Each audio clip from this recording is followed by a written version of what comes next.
तो दोस्तों आज हम समझने वाले हैं मॉलिक्यूलर फॉर्मूला और इंपीरिकल फॉर्मूला के बारे में। इसको डिफाइन हम कैसे करेंगे और इनके बीच क्या रिलेशन है। तो जो इसका डिफिनेशन बनता है वो ये है कि empirical formula is the simplest representation of the molecular formula. So we can define it like empirical formula is the simplest representation of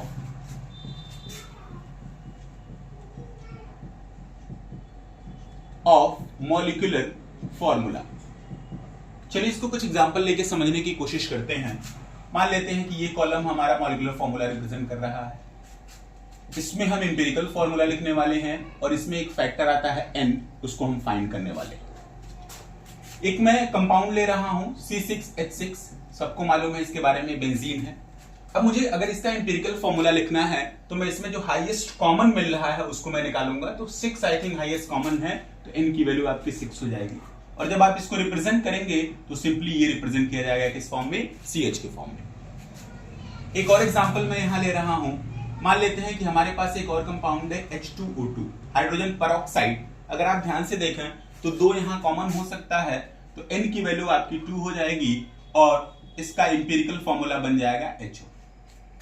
एक और बड़ा ही फेमस कंपाउंड है C6H12O6। अगर इसका इंपीरिकल फॉर्मूला हमें लिखना है तो अगेन आप यहां 6 कॉमन ले सकते हैं, हाईएस्ट कॉमन जो है, और यहां जो सिंपलेस्ट फॉर्म में बचेगा वो बचेगा आपका CH2O।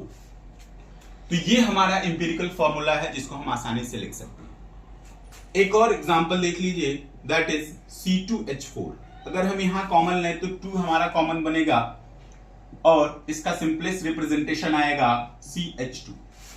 एक रिलेशन होता है, अगर आप मॉलिक्यूलर फॉर्मूला लिखना चाहते हैं तो आप n फैक्टर से इंपीरिकल फॉर्मूला में मल्टीप्लाई कर दीजिए, आपको रिलेशन मिल जाएगा मॉलिक्यूलर फॉर्मूला और इंपीरिकल फॉर्मूला के बारे में। Thank you.